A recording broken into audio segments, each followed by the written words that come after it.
go for the ultimate spin. Let's talk about the original Spider-Man movie, as this was directed by Sam Raimi, as it is about average teenager Peter Parker is transformed into an extraordinary superhero after he is accidentally bitten by this radioactive spider. When his beloved uncle is savagely murdered during a robbery, Peter vows to use his powers to avenge his death. Deeming himself as Spider-Man, he sets about ridding the streets of crime, bringing him into conflict with the supervillain, Green Goblin. And with this film, it was released in 2002, and to this day, it is still a classic. It is an iconic superhero film.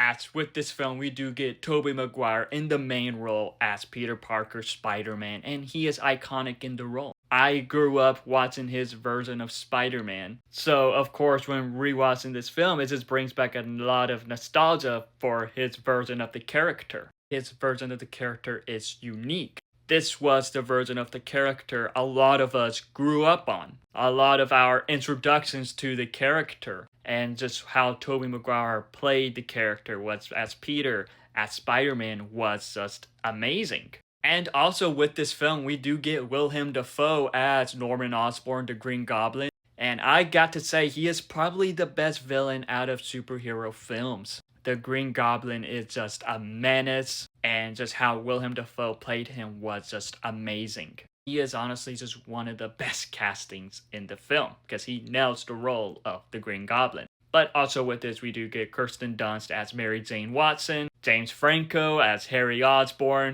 Cliff Robertson as Uncle Ben, Rosemary Harris as Aunt May, and J.K. Simmons as J. Jonah Jameson, who is said to be one of the best comic book castings ever, and I agree. But with the cast, I do think that each one of them stood out as their characters and were important for the film. We do see some great Peter and MJ moments in this, Spider-Man and MJ moments in this that are just iconic, from the Upside Down Kiss. But with how this film is, it is unique as it does feature Spider-Man's origin in the traditional way, but also includes Sam Raimi's twists here and there.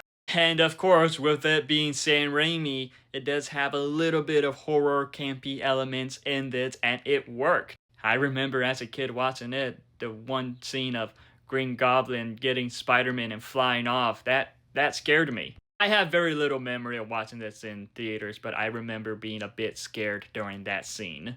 And I just love the action in this. It does have great Spider-Man action, just a lot of iconic Spider-Man moments. And it does have an iconic score from Danny Elfman. His Spider-Man theme is amazing. And with this film, I just love how alive New York is, showing like the civilians reacting to Spider-Man and all that. I enjoyed that. I will say though, some stuff doesn't really age well, some stuff with the effects, some stuff could be a little bit too goofy. But at the same time, with this film, it is just a classic. Being 3 years old at the movie theater watching this, it's just a memory that never dies. As this was the film that pretty much sent me into an obsession with wanting to be Spider-Man. But with the first Spider-Man movie, like, this was revolutionary at the time. A big win for Marvel, a big win for Sony, and just an iconic start to the Spider-Man franchise. Overall, with the original Spider-Man film, it is still a classic, it is iconic, still to this day. But, have you seen it? If so, what are your thoughts on it? Let me know in the comments below, and follow me for more.